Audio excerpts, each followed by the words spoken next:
Halo sahabat HI, selamat datang di podcast Hubungan Internasional. Podcast ini dikelola oleh Departemen Ilmu Hubungan Internasional Universitas Gadjah Mada. Hari ini saya Marwa, dosen Departemen Ilmu Hubungan Internasional bersama Mas Bosman, PhD student dari IHE Delft dan juga University of Amsterdam. Kali ini kita akan diskusi terkait permasalahan bencana banjir perkotaan di Indonesia dan menempatkannya dalam tata kelola perubahan iklim global.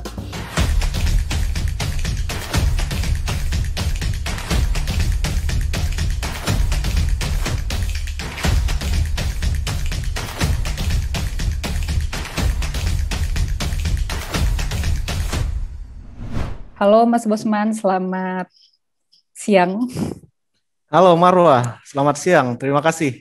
Iya, terima kasih sudah bersedia untuk join di podcast kita kali ini. Jadi inisiatifnya sebenarnya kita mengingat hari ini kan kita merayakan Earth Day ya gitu. Jadi ketika diskusi soal Earth pasti tidak bisa terlepaskan dari kekhawatiran dan urgensi terhadap penanganan perubahan iklim yang sebenarnya udah disuarakan sejak berapa tahun terakhir ini. Salah satu dampak perubahan iklim yang sering kali disorot ya, khususnya di Indonesia ini, itu banjir perkotaan. Semua orang saya pikir sudah familiar ya, apalagi kasusnya Jakarta yang tiap tahun tuh memang selalu jadi headline di berita-berita ya, di awal tahun khususnya. Tapi meskipun memang telah beberapa kali ditekankan kalau misalnya perubahan iklim ini sebenarnya fenomena yang didampakkan bukan semata-mata fenomena alam gitu, tetapi juga ada campur tangan manusia. Tetapi sayangnya entah mengapa diskusinya itu seringkali melihat ini tuh sebagai natural event gitu, bencana alam yang kemudian bisa ditangani dengan teknik gitulah, solusi-solusi yang bersifat sangat teknikal gitu. Kayaknya tahun kemarin ini ya Mas ya, ada perdebatan yang cukup panas gitu antara beberapa pejabat naturalisasi atau normalisasi gitu, yang ya kemudian kita lihat gitu kemana arah perdebatannya, dan ya kita lihat lagi banjir tahun ini tidak hanya di Jakarta, di Semarang, bahkan di beberapa kota di Jawa dan di luar Jawa juga ya Mas ya. Nah, jadi kesempatan ini saya pengen sekalian tanya nih, gimana sih cara lain kita bisa ngelihat isu banjir perkotaan ini tidak hanya dari kacamata yang teknis dan naturalis begitu. Iya, makasih Marwa. Ini pertanyaannya berat betul kelihatannya ya. Cuma kalau saya mencoba memahaminya begini. Pertama tuh perubahan iklimnya sendiri kan bukan alamiah kan ya, karena ada banyak peran di mana manusia berperan di situ. Yang kedua mengenai momen atau event banjirnya sendiri, jelas itu bukan sesuatu yang alamiah. Memang ada kontribusi curah hujan yang sangat ekstrim, yang itu tadi di tempat pertama saya pikir sepakat itu bukan murni alamiah. Yang kedua, dalam permasalahan banjir, momen hujan yang ekstrim tidak bisa dihindari dengan bagaimana momen hujan ekstrim bertemu dengan bagaimana ruang diatur, bagaimana kota diproduksi, atau bagaimana proses urbanisasi terjadi. Nah, saya pikir salah satu cara melihat yang bagi saya cukup masuk akal adalah dengan melihatnya melalui cara pandang urbanisasi. Kenapa? Misalnya Jakarta itu ya, sudah dicoba berbagai penanganan banjir di Jakarta sejak kolonial sampai sekarang, tapi toh tetap banjir.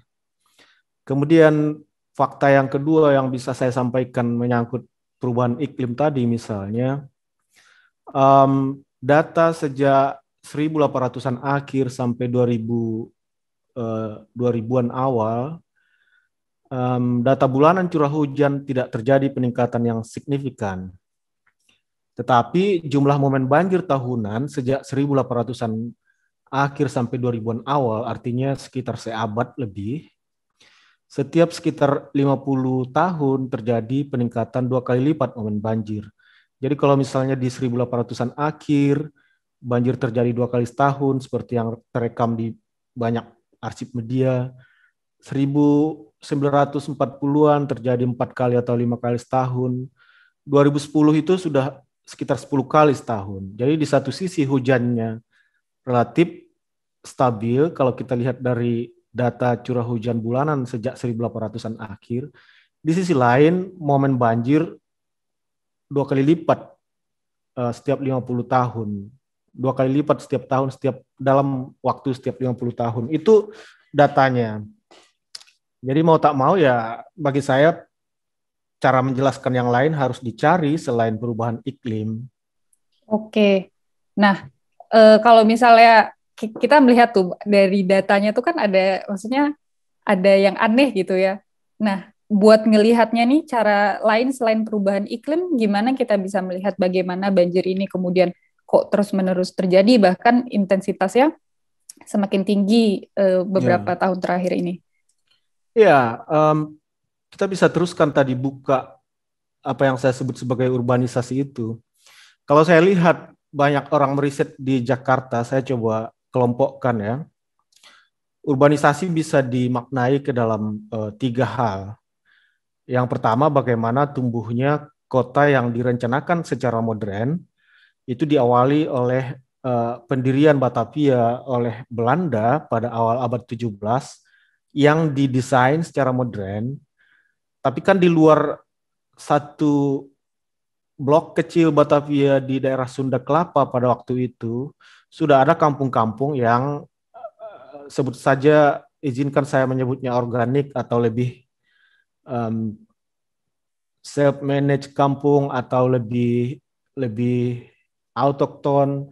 Nah, tapi dari awal abad 17 ke sini kota-kota yang direncanakan secara modern itu kemudian mengalahkan kampung-kampung itu sehingga kota yang didesain secara modern sekarang yang mendominasi ruang Jakarta itu yang saya sebut sebagai proses urbanisasi, bagaimana kota yang didesain secara modern dengan berbagai kanal yang dibawa konsepnya dari Amsterdam yang jelas tidak cocok dengan tropis, itu mendominasi ruang Jakarta. Itu yang pertama, jadi perubahan lahan. Yang kedua, perubahan penggunaan lahan maksud saya. Yang kedua adalah populasi yang banyak orang sebut sebagai salah satu faktor yang menyebabkan Jakarta banjir karena populasi atau banyaknya orang berhubungan dengan kebutuhan terhadap air, di mana di Jakarta um, cuma sekitar 60% dari populasi yang terkoneksi dengan pipa PDAM dan yang di luar itu 60-70%. Yang di luar itu banyak yang menggantungkan kebutuhannya pada air tanah, baik itu air tanah dangkal maupun dalam.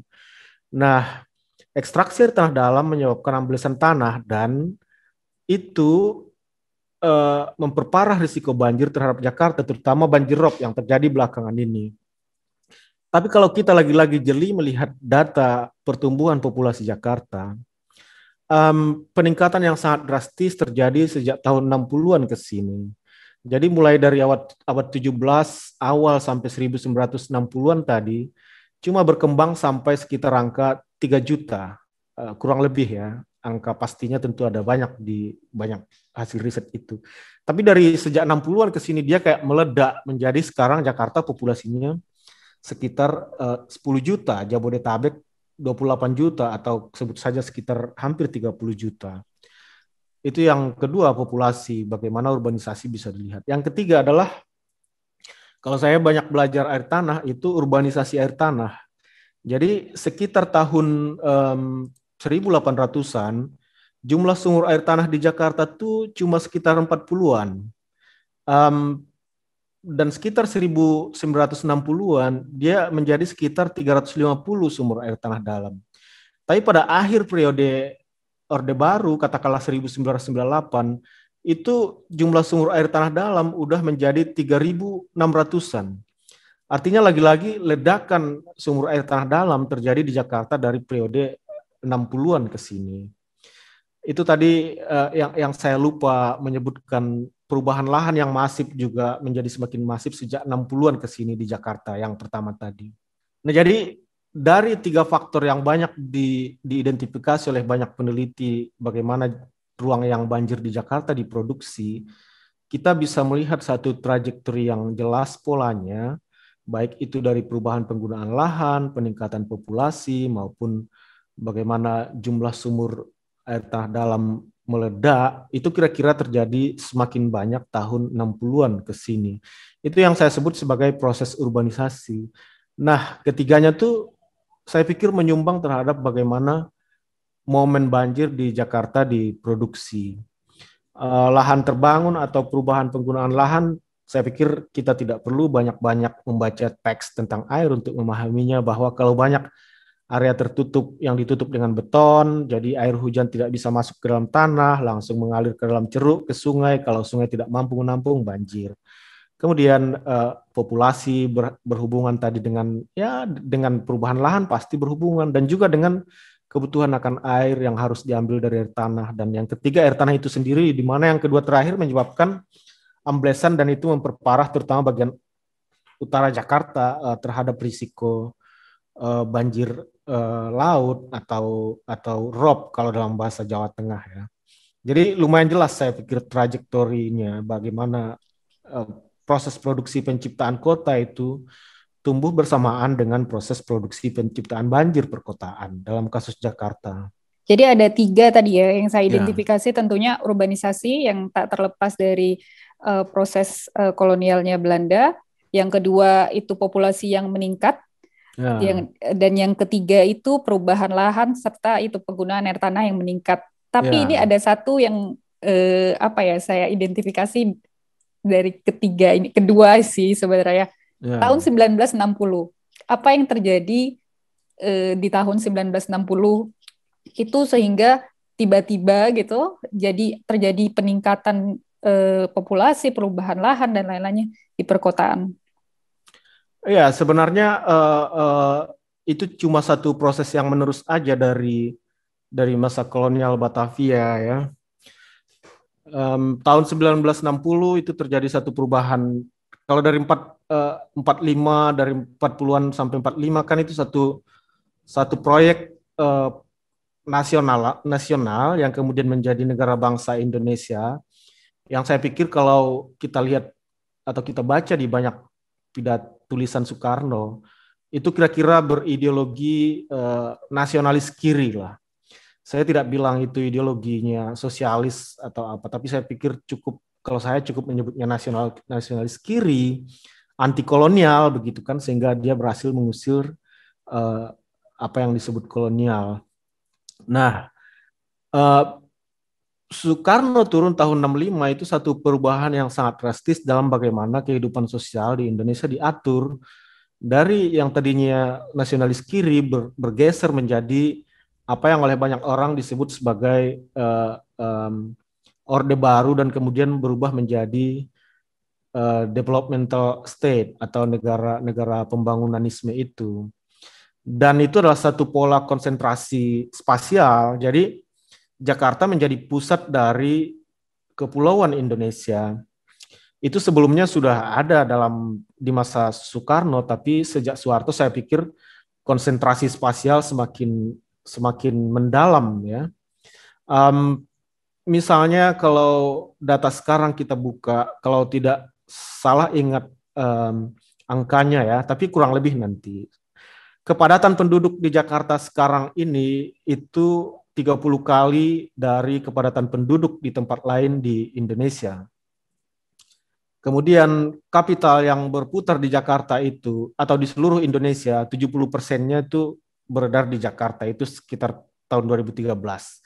Itu adalah satu pola itu yang saya maksud dengan konsentrasi spasial, di mana orang, penduduk, uang, kapital, atau barangkali infrastruktur dan lain-lain, banyak perkantoran departemen itu, semua berpusat di Jakarta, dan itu kemudian mengunci Jakarta sebagai satu ruang menjadi penuh dengan risiko, karena itu muncul dari proses bagaimana kota itu diproduksi tadi. Nah, 60-an ke sini saya pikir adalah tonggak yang memfasilitasi sangat kuat konsentrasi spasial itu supaya lebih terpusat di Jakarta. Kalau saya melihat salah satu inti dari Orde Baru itu, kalau orang kan banyak bicara soal Orde Baru, soal represivitas Orde Baru atau juga eh, politiknya cuma 3 partai atau juga KKN atau juga di fungsi ABRI. Tapi saya kira yang belum banyak dikulik itu adalah konsentrasi spasial di tempat macam Jakarta yang pertama dan kemudian Jawa dibanding pulau lainnya. Itu saya pikir yang terjadi dan itu ujungnya ya banjir itu tadilah salah satunya ya. Ya, kita pahami jadi dari proses urbanisasi dan pembangunan yang seperti ini kemudian jadinya ya dampak yang tidak merata begitu ya Ya. Mas ya. Tapi dan banjir itu juga sebenarnya memberikan dampak yang juga tidak merata gitu kan. Ya, Tapi siapa yang diuntungkan dan siapa yang dirugikan dari proses urbanisasi dan pembangunan yang seperti ini? gampang-gampang susah menjawab pertanyaan ini secara strategis. Siapa yang diuntungkan dan siapa yang dirugikan? Karena untuk membukanya itu kelihatannya ada beberapa lapis. Kita misalnya bisa mulai soal apa yang kita sebut urbanisasi tadi. Kita misal mulai dari orang, pergerakan populasi atau migrasi ya. Tahun 2017, 2016-2017, saya mewawancarai 100 orang di Jakarta di 5 kampung kota yang rawan banjir, termasuk Bukit Duri, Lodan, Tongkol, Kerapu, Rusunawa, Waduk Pluit, Kebun Tebu. Saya lupa ingat pastinya, tapi kurang lebih segitu. 72 orang dari mereka itu datang dari pedesaan. Dan karena saya cukup bertaut dengan banyak studi agraria, salah satu studi agraria itu kan memotret bagaimana ketimpangan akses atau kontrol terhadap tanah yang dianggap sebagai alat produksi petani. Pertanyaan berikutnya adalah terhadap 72 orang itu, apakah kamu punya tanah di tempat asalmu? Kalau tidak salah 50-an orang dari 72 orang yang berasal dari desa itu bilang mereka tidak punya tanah. Kemudian saya perdalam satu orang ke Kebumen di Hulu Waduk Sempor, satu orang ibu yang tinggal di Rusunawa Waduk Pluit. Dia pindah ke Jakarta, ke Bandung pertama, kemudian ke Jakarta tahun 80-an.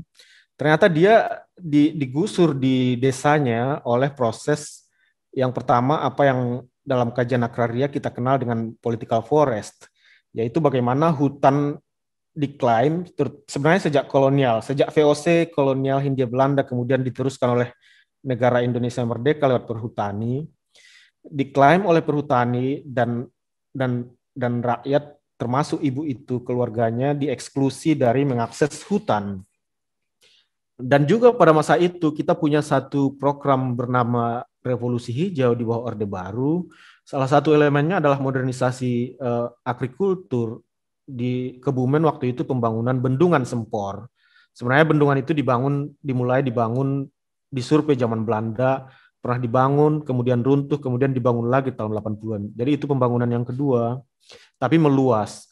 Nah, dalam pembangunan yang kedua itulah sawah ibu itu yang saya ikutin, itu ditenggelamkan. Dalam literatur agraria itu disebut land grabbing. Jadi dia 2 kali mengalami land grabbing. Yang pertama melalui political forest, perhutani, yang kedua melalui pembangunan bendungan. Dan karena dia tidak punya tanah lagi di desa, dia ke kota mencari kerja. Nah, cerita-cerita yang seperti itu sangat banyak kita temukan di dalam studi tentang kaum miskin kota Jakarta. Nah, political forest kemudian melebar bukan cuma di Jawa, tapi melebar ke Kalimantan, ke Sumatera, sehingga barangkali kurang lebih 60% tanah yang di dalamnya ada banyak orang itu di atasnamai oleh negara melalui Departemen Kehutanan. Begitu masifnya proses political forest atau perampasan tanah rakyat oleh negara itu, sehingga itu dalam literatur klasik secara teoritis itu dijelaskan sebagai proses perampasan lahan atau akumulasi primitif yang membuat orang bergerak pindah dari tempat asalnya dan banyak dari mereka ke kota. Siapa yang diuntungkan dari proses ini? Baru masuk ke pertanyaanmu nih, lama sekali. Siapa yang diuntungkan dari proses ini? Kalau dalam kasus political forest di Jawa, yang dimulai sejak VOC. Yang pertama tentu VOC, kemudian negara Hindia Belanda, yang ketiga Indonesia lewat perhutani, negara ya. Kemudian ketika political forest masuk ke Kalimantan dan Sumatera, itu semua cerita pembalakan illegal logging disebut banyak orang lingkungan, atau pembalakan haram, perampasan kayu dan sebagainya. Itu kalau kita lihat studi-studi ekonomi politik hutan, ada banyak kok namanya keluar di situ, Marwa. Ya, mulai dari Bob Hasan, itu salah satu teman dekat Soeharto, Prayogo Pangestu, dan banyak sekali nama lain keluar di banyak literatur itu. Ya, mereka yang menjadi konglomerat dari kehancuran ekosistem atau lingkungan di mana orang desa sebelumnya adalah bagian daripadanya, dan kemudian karena itu ditutup, diberikan konsesinya kepada perusahaan-perusahaan baik negara maupun non-negara, orang-orang harus pergi dan meledaklah populasi seperti di kota Jakarta. Itu yang saya pikir akar struktural dari ledakan populasi itu. Bukan karena terlalu banyak orang, tapi karena sumber daya yang tadinya dipakai oleh orang itu diambil, dan orang tidak punya satu cara untuk mendapatkan atau bekerja untuk hidup, dan mereka mengadu nasib di kota karena barangkali juga di sisi lain menjanjikan lebih banyak uang berputar kan. Mereka itu yang diuntungkan dari proses, kalau yang kita lihat adalah migrasi orang berhubungan dengan poin pertama tadi, populasi. Kalau mau dilanjut, bisa dilanjut lagi ke poin kedua tadi, perubahan lahan di Jakarta dan ekstraksi air tanah. Tapi yang pertama itu kira-kira saya melihatnya begitu. Ya. Baik, Mas. Tapi ini menjadi menarik karena kalau misalnya selama ini kan narasinya cenderung oh ya, orang pindah ke kota karena keinginan individu ingin mencari uang lebih banyak gitu. Tetapi itu tidak the only factor gitu. Karena memang secara struktur mereka juga memang sudah terpinggirkan gitu. Dan ironisnya ketika di kota pun terpinggirkan lagi gitu. Iya, iya. Saya pikir kalau bagi saya ya, maaf kalau ada yang tidak setuju, tapi kita bisa diskusikan nanti. Cara pandang yang melihat orang desa misalnya pergi ke kota itu sebagai keinginan sendiri, itu merepresentasikan persis cara pandang neoliberalisme, bahwa ini semua adalah permasalahan individual dan pasar menyiapkan semua mekanisme ini supaya orang berkompetisi, dan pasar itu akan mengaturnya, siapa yang rajin dia akan berhasil. Tapi ada satu kondisi awal yang muncul di mana orang ditekan, dipaksa untuk masuk ke dalam pertarungan bebas yang tidak seimbang sebenarnya kan. Saya misalnya bisa bayangin seseorang datang dari desa dengan pendidikan SMA, itu udah tinggi. Kalau dalam kasus saya wawancara 30 orang di desa di Kebumen itu, SMP, SD begitu pendidikannya. Dan mereka rata-rata menjual kue di Jabodetabek. Mereka sebutnya penjual pukis. Orang-orang desa yang saya datangi tadi, 30 orang saya wawancara. Mereka tidak bisa masuk ke menjadi pekerja di daerah seperti Sudirman dan Tamrin itu, karena itu membutuhkan S1 HIUGM kayak Marwa kan, dan teman-teman dia tidak terima itu yang tamat SMP atau SD kan. Iya, iya. Jadi yang bisa mereka lakukan ya itu tadi yang disebut bekerja di penjual gorengan, penjual pukis dan seterusnya itu. Nah, kondisi itu bukan karena mereka keinginan sendiri, tapi ada satu struktur yang bergerak mulai dari political forest, dari VOC sampai perhutani tadi, jadi begitu panjang historisnya sampai dengan modernisasi infrastruktur irigasi melalui pembangunan bendungan di bawah revolusi hijau Orde Baru. Jadi saya pikir dengan meletakkannya dalam perbincangan itu baru bisa bagi saya menjadi lebih masuk akal gitu. Ya. Yeah. Kebetulan karena Mas Bosman sudah menyinggung neoliberalisme gitu, jadi saya ingin bertanya gitu, bagaimana kemudian proses urbanisasi ini dan khususnya dalam konteks ini ya perubahan iklim gitu berinteraksi dengan tata kelola pembangunan di level global gitu, karena kan di level global sendiri narasi-narasi perubahan iklim, resiliensi dan lain-lainnya itu sudah digaungkan apalagi setelah pandemi ini ya gitu. Apa kira-kira dampak dari narasi-narasi ini dan sebenarnya bagaimana itu berelasi dengan kondisi urbanisasi yang sudah ada di Indonesia, khususnya Jakarta saat ini? Iya, narasi-narasi global itu seperti bagi saya perubahan iklim adalah narasi global ya. Itu cerita gede banget yang dicoba dipaksakan secara totalizing untuk melihat tempat seperti Jakarta atau Semarang. Misalnya kalau representasi perubahan iklim, kalau tadi dari data curah hujan kan saya bukan mengatakan tidak ada perubahan iklim, itu nyata bagi saya karena makin panas kan. Sebenarnya cuaca juga berubah, hujan juga berubah. Tapi kalau kita lihat data historis ratusan tahun tadi, tidak terjadi peningkatan yang signifikan atau relatif mendatar. Kemudian faktor yang kedua yang sering dihubungkan dengan perubahan iklim untuk kota atau kepulauan, kota pantai atau kepulauan macam Indonesia kan, kenaikan muka air laut. Tapi kalau kita lagi-lagi lihat datanya, baru-baru ini ada satu artikel yang dipublish di Nature, jurnal Nature, saya pikir untuk sains, geoscience terutama itu sangat kredibel. Angka rata-rata kenaikan muka air laut global adalah 2,5 mm per tahun. Yang saya lihat di banyak publikasi yang dipakai oleh para saintis biasanya adalah 5 mm per tahun. Sementara di sisi lain karena adanya penurunan tanah tadi yang disebabkan berbagai hal bisa kita buka nanti belakangan. Di kota macam Jakarta penurunan tanah itu ada yang sampai 20 cm per tahun, di Semarang 15 cm per tahun. Nah, dalam konteks itu seiringan dengan permasalahan perubahan iklim tadi, banjir di tempat macam Jakarta juga mencoba dicari solusinya oleh berbagai kelompok global. Misalnya Bank Dunia di Jakarta ada proyek yang jelas-jelas di website Bank Dunia dibiayai dari pinjaman sekitar 140 million USD yang bernama Jakarta Emergency Dredging Initiative. Kemudian ada satu yang dibiayai pembuatan master plan-nya oleh pemerintah Belanda bernama National Capital Integrated Coastal Development atau NCICD di Jakarta.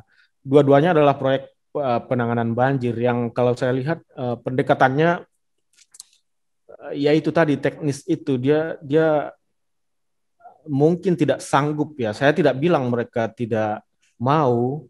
Menurut saya mereka belum paham apa yang kita bicarakan ini. Karena banyak orang yang bekerja dalam membuat master plan dan master plan NCICD dan konsep Jakarta Emergency Dredging Initiative itu adalah orang teknik. Jadi mereka nggak terpapar dengan diskusi seperti ini. Itu solusi-solusi global yang coba ditawarkan ke Jakarta. Baik, dan tentunya dampak dari apa ya, solusi-solusi global ini yang tidak mempertimbangkan bagaimana proses pembangunan yang tidak setara secara sosial dan ekonomi yang sudah melalui proses panjang itu, tentunya ya ada resiko untuk mereproduksi kembali ketidaksetaraan itu dan banjirnya juga direproduksi kembali. Ya, persis itu yang terjadi saya pikir. Ketidaksetaraan yang muncul dari proyek-proyek infrastruktur gede yang dua itu saja misalnya. Kalau saya ikuti perdebatan atau diskusi di Jakarta sekitar 2016, 2017 dan masih sampai ke sini, proyek NCICD misalnya akan menggusur sekitar 50.000 nelayan. Dan itu membutuhkan banyak material urukan yang itu diambil dari serang, yang pasir serang, yang itu menyebabkan abrasi pantai, hilangnya tambak-tambak nelayan di Serang misalnya.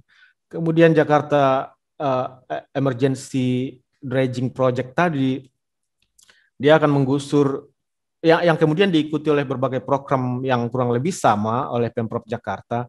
Dia juga akan menggusur banyak kampung kota di kawasan Jakarta Utara seperti Tongkolo dan Kerapu, Kunir, macam-macam kampung kota yang akan digusur dulunya oleh proyek itu sebelum mereka berhasil. Saya pikir sampai sekarang mereka beberapa tidak digusur karena mereka bisa melakukan satu gerakan penolakan. Ya, Oke. Terima kasih Mas. Ini benar-benar cara baru ya buat kita ngelihat fenomena banjir ini gitu, bahwa itu tidak semata-mata, tidak hanya itu, bukanlah tidak semata-mata sebagai fenomena alam, tetapi juga ada dampak ada proses gitu, socio-historical proses gitu yang tentunya dampaknya tidak merata.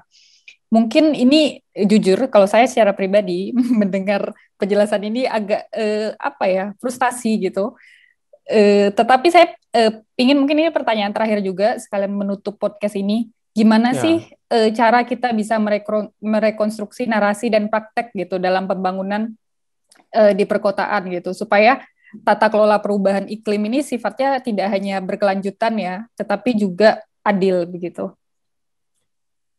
ya, kalau kita kemudian berbicara soal berkelanjutan dan adil, itu dua blok teoritis yang gede, dan mau tak mau kita harus berbicara agak filosofis juga, tapi sekaligus tentu saya tidak melupakan aspek pragmatisnya. Saya pikir gerakan-gerakan penolakan di Jakarta itu bagus bagi saya, sangat inspiratif. Misalnya saya bisa ceritakan gerakan komunitas anak Kali Ciliwung yang di merupakan organisasi beberapa kampung kota di Jakarta, di mana mereka menolak digusur proyek pembangunan infrastruktur banjir sebagai paket dari Jakarta Emergency Dredging Initiative tadi. 2015-16 barangkali mereka mulai berorganisasi membentuk komunitas anak Kali Ciliwung, dan mereka memberikan satu alternatif yang menurut saya sangat bagus. Kalau Jakarta Emergency Dredging Initiative tadi itu tuh satu solusi untuk semua. Itu satu desain project normalisasi, di samping kali akan ditanggul, dan di samping di bantarannya akan dibangun jalan infeksi 5 meter misalnya, dan setiap rumah yang ada di situ akan digusur dan kali dikeruk. Begitu pendekatannya kan, supaya air cepat mengalir ke laut. Nah, warga-warga seperti di kampung Tongkolo dan Kerapu, saya pikir memberikan alternatif terhadap penanganan banjir yang berbeda dari proyek yang diinisiasi oleh Bank Dunia melalui pemerintah melalui pinjaman ke Bank Dunia tadi. Mereka memotong sendiri rumahnya, mereka membangun septic tank sendiri, mereka mengelola sampah sendiri, tidak buang sampah ke sungai, mereka menanam bantaran kali sehingga lebih hijau, dan karena itu lebih berlanjutan baik secara ketika kita berbicara oksigen maupun berbicara air, karena pohon penting untuk mengintersepsi air hujan kan.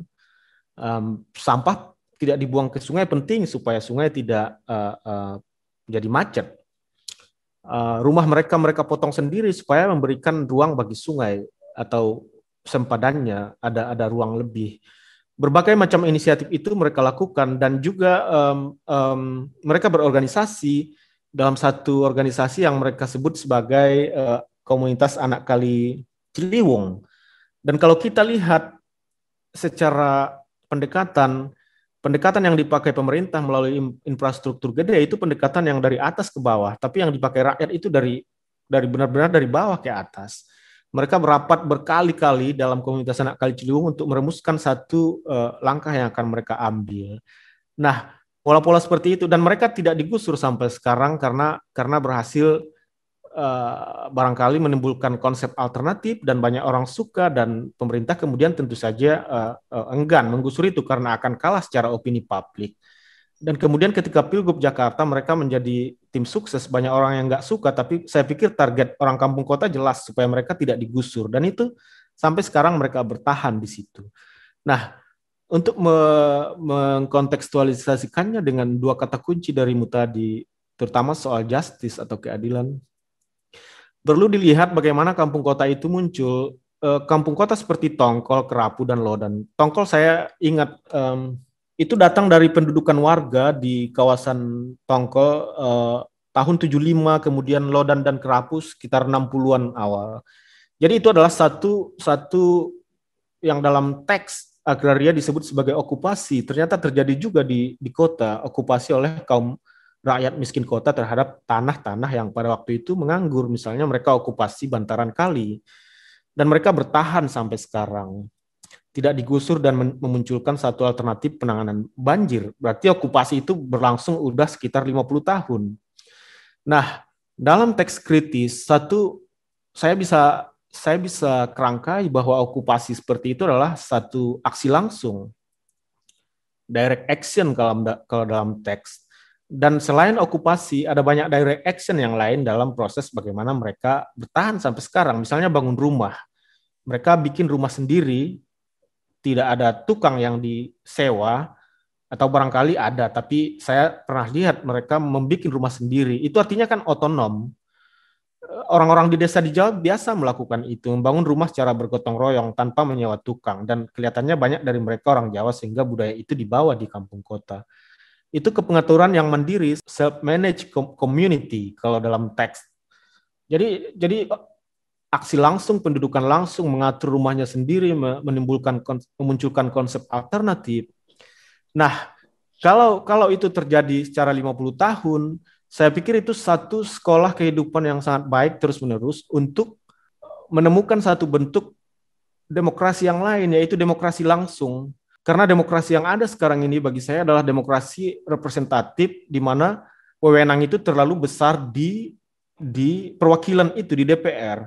Mereka buat hukum apa, kita misalnya nggak sepakat, tapi nggak punya mekanisme atau kemampuan untuk menolak. Dan itu yang memunculkan ketidakadilan, baru masuk ke kata kuncimu tadi. Karena hukum atau kebijakan diproduksi oleh wakil yang duduk di sana yang kita nggak bisa nolak, kalaupun kita nggak senang. Itu demokrasi representatif. Warga kampung kota, saya pikir lewat okupasi sekitar 50 tahun, setengah abad, itu lama sekali, 2 generasi barangkali, sudah secara terus-menerus membangun suatu praktik langsung yang bagi saya adalah satu sekolah tentang demokrasi langsung. Itu bentuk yang lain dari demokrasi. Jadi selain demokrasi representatif, ada demokrasi langsung. Dan saya pikir bergandengan dengan semua cerita tadi, mulai dari penanganan banjir yang mereka identifikasi bersifat lokal, mereka berikan sebagai alternatif terhadap infrastruktur gede dari negara. Satu ide yang sangat menarik dari mereka, kalau saya membahasakannya, ini bukan bahasa mereka, saya coba bahasakan ya, itu satu praktik dan sekolah terus-menerus tentang demokrasi langsung. Dan itu saya pikir di situ baru kita bisa berbicara tentang keadilan lebih menarik. Iya. Ya. Jadi sebenarnya bahkan goal yang lebih besar gitu ya, just dan sustainable itu sebenarnya mungkin gitu, karena memang local initiative dan direct action dari masyarakat sendiri itu memang sebenarnya sudah ada. Tetapi mungkin yang diperlukan adalah bagaimana supaya inisiatif-inisiatif ini bisa didukung dan bisa diberdayakan. Iya, bagaimana orang seperti Marwa dan teman-teman di HI itu melihatnya. Saya pikir masalahnya di situ. Yeah. Kita melihatnya dengan, atau saya juga barangkali bagian dari, bagaimana kita melihatnya dan bercoba membagi cerita tentang itu. Iya kan, itu yang membuatnya semakin menarik. Ya. Harapannya melalui podcast ini kita bisa sama-sama ini ya mencoba menggeser gitu cara pandang yang konvensional dan dominan gitu terhadap fenomena-fenomena bencana alam ini gitu dengan cara yang lebih bagaimana ya, lebih komprehensif mungkin dan lebih kompleks begitu. Lebih kritis saja, lebih kritis ya. Ya, lebih kritis ya. Oke, baik. Terima kasih Mas Bosman. Mungkin ini sekalian saya simpulkan ya, jadi beberapa poin yang ingin saya highlight gitu dari diskusi kita kali ini. Yang pertama, lagi-lagi kita tidak mengatakan bahwa climate change itu tidak penting, apalagi tidak ada gitu. Itu ada dan itu penting gitu. Dan isunya memang tentu sangat mengancam gitu. Tetapi kita harus berhati-hati gitu dalam melihat perubahan iklim ini dan dampak yang dihasilkannya. Jadi tidak hanya semata-mata sebagai fenomena alam yang mutlak gitu, natural, yang kemudian bisa diperbaiki dengan short-term technological fix gitu, tetapi kita melihat itu sebagai proses panjang socio-historical proses gitu yang dampaknya tentu sangat tergantung pada social economic inequality juga kayak gitu. Mungkin ini juga sekalian merefleksikan podcast HI sebelumnya terkait climate change gitu. Jadi bagaimana dampak climate change itu kepada individual dan negara itu akan sangat bergantung terhadap vulnerability masing-masing gitu. Yang tentunya lagi-lagi bergantung dipengaruhi dengan socio-economic conditions kayak gitu. Jadi intervensi-intervensi yang sikapnya teknis gitu, yang kita lihat dari national government ataupun international institution yang teknis dan juga mengabaikan gitu unequal development dan vulnerability yang ada, itu ada resiko untuk mereproduksi kembali tidak hanya banjir tetapi juga ketidakadilan gitu. Jadi last positive notes tadi kita udah melihat bagaimana sebenarnya ada solusi-solusi yang sudah beredar, sudah dipraktekkan oleh masyarakat gitu. Tetapi tinggal kuncinya bagaimana kita melihat tidak hanya fenomena ini, tapi yang memungkinkan kita juga melihat untuk bagaimana inisiatif-inisiatif ini ada dan dapat di upscale gitu, sehingga bisa memungkinkan adanya tata kelola perubahan iklim yang lebih berkelanjutan dan adil. Baik, kalau begitu terima kasih sekali lagi Mas Bosman. Semoga podcast kita hari ini bisa membantu teman-teman dan sahabat HI untuk melihat fenomena perubahan iklim global, khususnya dampak yang kita lihat di Indonesia dari kacamata yang sedikit berbeda. Baik, terima kasih. Sehat selalu.